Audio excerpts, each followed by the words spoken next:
Good morning વિદ્યાર્થી મિત્રો. ધોરણ 7 વિષય સામાજિક વિજ્ઞાન, યુનિટ 10 પર્યાવરણના ઘટકો અને આંતર સંબંધો. વિદ્યાર્થી મિત્રો, પર્યાવરણના ઘટકો એટલે કે પર્યાવરણના ઘટકો 4 છે. આપણે ધોરણ 6 માં અભ્યાસ કરી ચૂક્યા છીએ કે મૃદાવરણ, જલાવરણ, વાતાવરણ અને જીવાવરણ આ 4 પર્યાવરણના ઘટકો છે. અને પૃથ્વી એક જ માત્ર એવો ગ્રહ છે કે જે સૌર પરિવાર મંડળમાં એક જ ગ્રહને કુદરતી પર્યાવરણની એક ભેટ મળેલી છે અને એને જીવાવરણ મળ્યું છે. અને આ જે ઘટકો છે પર્યાવરણના 4, તો એ બધા ઘટકો વચ્ચે અને પૃથ્વી વચ્ચે શું આંતર સંબંધ રહેલો છે કે શું સંબંધ રહેલો છે એ વિશે આપણે અભ્યાસ કરવાનો જોઈએ. તો વિદ્યાર્થી મિત્રો જોઈએ, પૃથ્વી સૂર્યમંડળનો એકમાત્ર એવો ગ્રહ છે કે જેને કુદરતી પર્યાવરણની ભેટ મળી છે. વિદ્યાર્થી મિત્રો, સૂર્યમંડળમાં પૃથ્વીને એકમાત્રને જ એવો ગ્રહ છે અને એને એકને જ જીવાવરણ અને પર્યાવરણની આવી ભેટ મળી છે. પર્યાવરણ ના હોત તો આપણું અસ્તિત્વ જ ના હોત. પર્યાવરણને કારણે માનવ જીવનનું ધબકતું રહે છે કે પર્યાવરણનું અસ્તિત્વ, વિકાસ તેમજ પ્રગતિનું પણ પ્રેરક બળ મળી રહે છે. પર્યાવરણ છે એ 2 શબ્દોનો બનેલો છે કે પરી એટલે કે જે આપણી આજુબાજુ ચારે બાજુ જે આવેલું છે આપણે એને આવરણ કહીએ છીએ. વિદ્યાર્થી મિત્રો, આપણી ચારે બાજુ શું આવેલું છે? તો વૃક્ષો છે, નદી નાળા છે, માનવી વસે છે, પર્વતો છે, આ બધું જ છે એ શું છે? પરે, કે આપણી આવરણ આપણી ચારે બાજુ ફેલાયેલું છે. હવે આવરણ એટલે ઉપર આવેલી વિશિષ્ટતા કે સપાટી કે એનું પડ કહીએ છીએ. કે આવરણ એટલે શું થાય? પડ, કે આપણે પૃથ્વી સપાટી ઉપર ભૂમિ ઉપર જે રહીએ છીએ એ ભૂમિનું પડ. તો પર્યાવરણ એટલે કે પૃથ્વીની આસપાસ રચાયેલું કુદરતી ઘટકોનું જે બનેલું છે એ આવરણ અથવા તો પડ. પર્યાવરણ એ મૃદાવરણ, જલાવરણ, વાતાવરણ અને જીવાવરણ આ 4 વસ્તુઓનું અથવા 4 ઘટકોનું પર્યાવરણ બનેલું છે. હવે પર્યાવરણના ઘટકો વિશે આપણે વિશેષ વિસ્તાર સમજીશું કે પર્યાવરણના કુલ 4 ઘટકો છે અને આ 4થી જ પર્યાવરણ બનેલું છે. આ 4 ઘટકોમાં મૃદાવરણ, જલાવરણ અને વાતાવરણ તથા જીવાવરણનો સમાવેશ થાય છે. આ 4 આવરણો કે 4 પડો જે છે એ આપણે ધોરણ 6 માં એનો અભ્યાસ કરી ચૂક્યા છીએ. આપણે તેના વિશે હવે ટૂંકમાં સમજીશું. મૃદાવરણ કે પૃથ્વીના ઉપરનો જે ઘન પોપડો છે, આ ઘન પોપડાને આપણે શું ઓળખીશું? મૃદાવરણ તરીકે ઓળખીશું. કે આ પૃથ્વીની સપાટી ઉપર જે આપણે રહીએ છીએ એ ભૂમિ ભાગ છે એ આવરણ, એ પોપડાને આપણે શું કહીએ છીએ? મૃદાવરણ.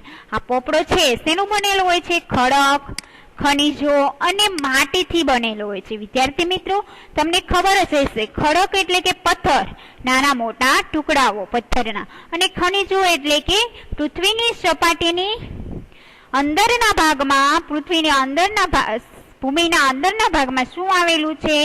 ખનિજો આવેલા છે અને અમુક ટકા પાણીનો પણ ભાગ રહેલો છે. મૃદાવરણની બહુવિધ ઉપયોગિતા એટલે કે વધુ અલગ રીતે ઉપયોગી મૃદાવરણ આપણે થઈ શકીએ છીએ. તે સજીવ સૃષ્ટિ માટે પણ રહેઠાણ પૂરું પાડે છે. આપણે વિદ્યાર્થી મિત્રો ખેડૂત છીએ તો આપણે ખબર જ છે કે આપણે ખેતી કરીએ છીએ તો એ જમીન પણ આપણે મૃદાવરણ ઉપર જ જોવા મળે છે. ત્યારબાદ આપણે ઉદ્યોગ ધંધા માટે આપણે કાચો માલ જે જમીનમાંથી પૂરો પાડે છે. તો આ બધા માટે મૃદાવરણ બહુવિધ તરીકે પણ ઉપયોગી થઈ શકે છે, એટલે કે અલગ અલગ રીતે પણ ઉપયોગી થઈ શકે છે. ત્યારબાદ છે જલાવરણ, કે પૃથ્વી સપાટીનો જે નીચાણવાળો ભાગ હોય છે એ શેનાથી ઘેરાયેલો હોય છે? પાણીથી ઘેરાયેલો હોય છે. સૌથી નીચાણવાળો ભાગ છે એ પાણીથી ઘેરાયેલો હોય છે અને જે જલાવરણ તરીકે આપણે ઓળખીએ છીએ. કે પાણીના આવા વિભિન્ન સ્ત્રોત, જેવા કે પાણીના પણ અલગ અલગ સ્ત્રોત છે, મહાસાગરો, સાગરો, સરોવરો, નદીઓ આ બધા એ પાણીના અલગ અલગ સ્ત્રોત છે કે પાણી એ સજીવ સૃષ્ટિ માટે અનિવાર્ય છે એટલે કે જરૂરી છે, તેમજ મહાસાગરો પણ સંસાધનોના ભંડારમાં ઉપયોગી બની શકે છે. ત્યારબાદ છે વાતાવરણ, કે પૃથ્વીની ચારે બાજુ જે વીંટળાયેલ છે એ ચારે બાજુ વીંટળાઈને આવેલા જે હવાનું આવરણ છે એ આવરણને શું કહે છે? વાતાવરણ કહે છે. વાતાવરણ છે એ વિવિધ શેનું બનેલું હોય છે? તો કે વિવિધ વાયુઓ, પાણીની વરાળ હોય છે, ધૂળના નાના મોટા રજકણો હોય છે, અમુક ક્ષાર કણો હોય છે, આ વગેરેથી વાતાવરણ બનેલું છે. વાતાવરણ તો એ સૂર્યના પારજાંબલી જે કિરણો હોય છે એનું શોષણ કરી અને સજીવ સૃષ્ટિને રક્ષણ આપે છે. કે વાતાવરણમાં જે ઓઝોન વાયુ રહેલો છે એ સૂર્યના પારજાંબલી જે કિરણો પડે છે આ કિરણોનું શોષણ કરી લે છે અને સજીવ સૃષ્ટિને એ પારજાંબલી કિરણોથી અને સૂર્યના અતિશય પ્રકાશની પ્રચંડ ગરમીથી બચાવે છે. વાતાવરણના માધ્યમથી જ આપણે અવાજ સાંભળી શકીએ છીએ અને આથી જ આપણે રેડિયો અને ટેલિવિઝન તથા મોબાઈલ ફોનના જે સંદેશા વ્યવહાર તથા પ્રસારણનું માધ્યમ છે આ બધું વાતાવરણને આભારી છે. કે વિદ્યાર્થી મિત્રો, જેમ પૃથ્વી સપાટી ઉપર સૂર્યના કિરણો પરાવર્તન પામીને પાછા પૃથ્વી સપાટી ઉપર પડે છે, તેવી જ રીતે વાતાવરણના માધ્યમથી અવાજ તથા સંદેશાવ્યવહારના માધ્યમો, પ્રસારણ, ટેલિવિઝન, દૂરદર્શન, રેડિયો આ બધા અવાજના માધ્યમથી જે આપણને પ્રસારણ જોવા મળે છે તો એ પણ એક શું છે કે સૂર્યના કિરણોની જેમ જ પૃથ્વી ઉપર પરાવર્તન પામે છે અને આપણને પૃથ્વી ઉપર પાછા પડે છે. આથી આપણે વાતાવરણને આભારી ગણી શકાય છે. વિદ્યાર્થી મિત્રો, ત્યારબાદ છે જીવાવરણ, કે પૃથ્વી પરના મૃદાવરણ, જલાવરણ અને વાતાવરણના જે ભાગમાં જીવ સૃષ્ટિ એટલે કે નાના મોટા જીવજંતુ, માનવી, પ્રાણી આ બધા રહે છે, જીવ સૃષ્ટિ વ્યાપેલી છે તેને આપણે શું કહીએ છીએ? તો કે જીવાવરણ કહીએ છીએ. તેમાં વનસ્પતિ આવે, પ્રાણીઓ આવે, જીવજંતુઓ આવે અને માનવીઓ આવે કે આ જીવ સૃષ્ટિમાં. સજીવ સૃષ્ટિ ખોરાક અને બીજી જરૂરિયાતો માટે શેમાંથી પ્રાપ્ત કરે છે? જીવાવરણમાંથી જ પ્રાપ્ત કરે છે. વિદ્યાર્થી મિત્રો, પર્યાવરણના મુખ્ય બે પ્રકાર છે. એક તો કુદરતી પર્યાવરણ અને બીજું છે માનવ સર્જિત પર્યાવરણ. કુદરતી પર્યાવરણમાં આપણે જૈવિક ઘટકો જેવા કે વનસ્પતિ સૃષ્ટિ, પ્રાણી સૃષ્ટિ અને માનવીનો સમાવેશ થાય છે. જે કુદરતી છે એને જૈવિક તરીકે પણ ઓળખી શકાય.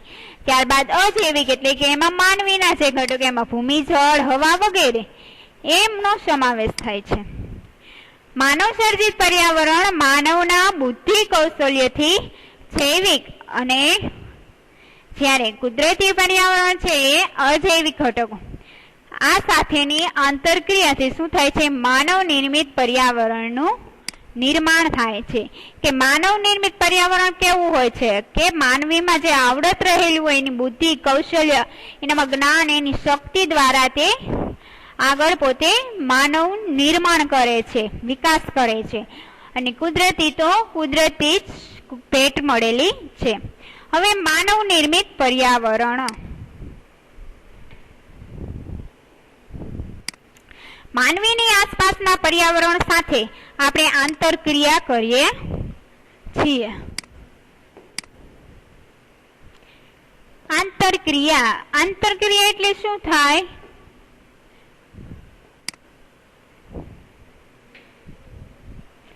માનવ આસપાસ એટલે કે માનવીની આસપાસ જે પર્યાવરણ રહેલું છે આ પર્યાવરણ સાથે માનવી શું કરે છે? આંતરક્રિયા એટલે કે માનવી છે એ વનસ્પતિમાંથી શું મેળવે છે? ફળ મેળવે છે. પછી ત્યારબાદ જમીન છે તો જમીનમાં પાક ઉગાડે છે, પાકનું ઉત્પાદન લે છે. ત્યારબાદ ઉદ્યોગોમાં કાચા માલ તરીકે પાકને પૂરો પાડે છે. તો આ એક શું થઈ? વાતાવરણ, પર્યાવરણ સાથે આંતરક્રિયા થઈ. પોતાની જે જરૂરિયાત હોય છે એ જરૂરિયાત મુજબ તેમાં પરિવર્તન કરે છે. આદિકાળમાં એટલે કે જ્યારે આદિ માનવોનું જીવન હતું એ કેવું હતું? ભટકતું જીવન હતું. ભટકતું જીવન હતું અને આદિમાનવો છે એ આદિમાનવો છે એ કેવું જીવન જીવતા હતા? ભટકતું જીવન જીવતા હતા. આથી એની જરૂરિયાત માટે એ લોકો શું કરતા કે પર્યાવરણને અનુકૂળ તેઓ બનતા હતા. કે આદિમાનવો કેવું કરતા કે કોઈ નદી હોય કે જ્યાં તેને પાણી મળી રહે, રહેવા માટે અમુક સારી જગ્યા રહે અને જંગલોમાંથી એને ખાવા પીવાનું મળી જાય, કંદમૂળ કે કોઈ પણ.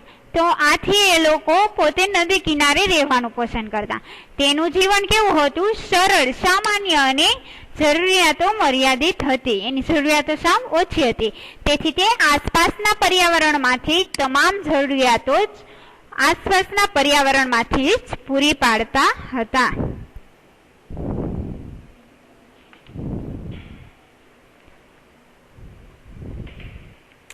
સમય સાથે પરિવર્તન આવતું ગયું અને જરૂરિયાતોમાં પણ શું થયું? વધારો થતો રહ્યો. મનુષ્યએ પર્યાવરણનો ઉપયોગ અને તેમાં જે પરિવર્તન કરવાની રીતો શીખી લીધી છે. પરિણામે તે ખેતી કરે છે, પશુપાલન કરે છે અને ચક્રની શોધ પણ આદિવાસીઓએ કરી. ત્યારબાદ ઔદ્યોગિક ક્રાંતિ છે ઈસવીસન 1986 આવી, હરિયાળી ક્રાંતિ. આ કારણે ઉત્પાદનમાં શું થયું? વધારો થયો અને આ માનવ નિર્મિત પર્યાવરણને સાંસ્કૃતિક પર્યાવરણ તરીકે પણ આપણે ઓળખીએ છીએ. ત્યારબાદ જોઈએ કે આપણું પર્યાવરણ એ કેવું છે. ચિત્ર દ્વારા સમજીએ કે વાતાવરણ છે, જલાવરણ છે, મૃદાવરણ છે અને જીવાવરણ. મૃદાવરણ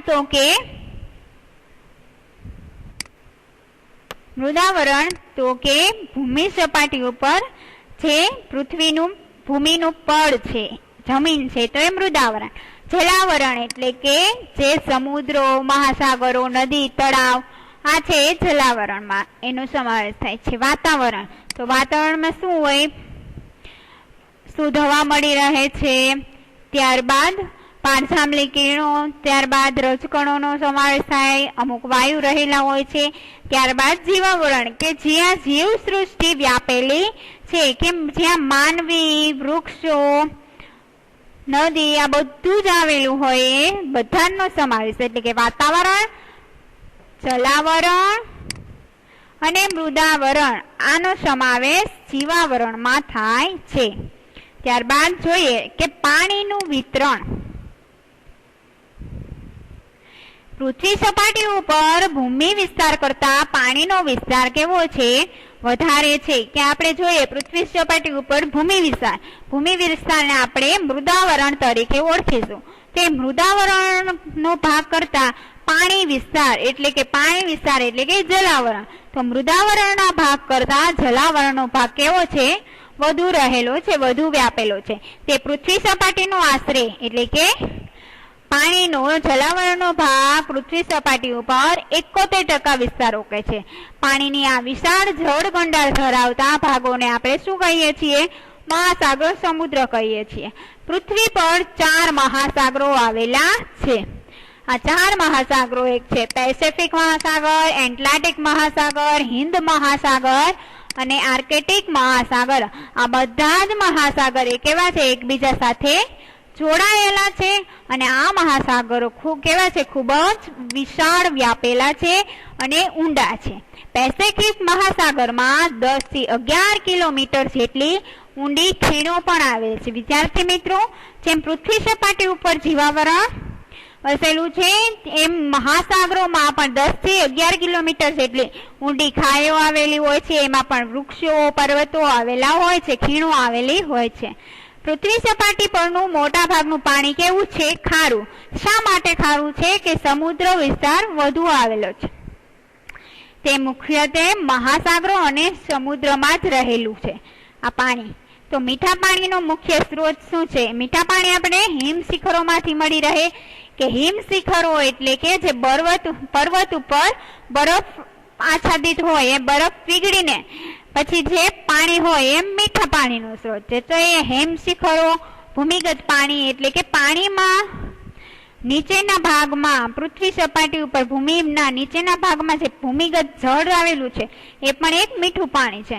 આમ મીઠા પાણીના સરોવર, નદીઓ પણ વગેરે હોય છે. હવે સમુદ્રના મોજા છે કે સમુદ્રના મોજા છે વિવિધ પ્રકારના બળોથી ઉદ્ભવે છે કે એનામાં બળની ગતિને લીધે ઉદ્ભવે છે. સામાન્ય મોજા છે એ સમુદ્રની સપાટી પર વાતા પવનોથી સર્જાય છે. કે સામાન્ય મોજા આપણે પવન આવે કાંઈ પણ તો કોઈ પણ આપણે બાજુમાં વૃક્ષ હોય તો એ પણ હલવાનું જ છે. એવી રીતે સામાન્ય સમુદ્ર કિનારે પવન આવે તો એ પવનને કારણે મોજું તો સર્જાય છે, તો એ સામાન્ય મોજા છે. પણ વંટોળ કે વાવાઝોડાથી જે ઊંચા મોજા ઉછળે છે એ પણ એક સમુદ્રી મોજાનો પ્રકાર છે. તો આ મોજા સમુદ્ર કિનારે પહોંચે છે અને ત્યારે કેવું થાય છે? હાનિ પહોંચાવે છે. હાનિકારક એટલે કે નુકસાન પહોંચાવે છે. ત્યારબાદ જાણવા જેવું છે વિદ્યાર્થી મિત્રો કે મહાસાગરનો ભાગ છે કેટલો છે? 97.3 ભાગમાં મહાસાગર આવેલો છે. હિમશિલાઓ, હિમશિખરો. હવે હિમશિખરો એટલે કે જે બરફાચ્છાદિત હિમશિખરો હોય છે તો આનો ભાગ કેટલો છે? 2.0%. ત્યારબાદ ભૂમિગત જળ કે ભૂમિના આંતરિક ભાગમાં જે જળ આવેલું છે એનો ભાગ કેટલો છે? 0.68%. મીઠા પાણીના સરોવર તો 0.09%. ખારો પાણીનું સરોવર તો 0.09%. ત્યારબાદ વાતાવરણમાં તો 0.19 અને નદીઓ છે તો ખાલી 0.01%. તો કુલ થઈ ગયું 16%. ત્યારબાદ જોઈએ ભરતી ઓટ કે ભરતી ઓટ દિવસમાં 2 વાર સમુદ્રની સપાટીએ સમયાંતરે ઊંચી ચઢે અને નીચે ઉતરે છે. સમયાંતરે એટલે કે અમુક સમયના અંતરે.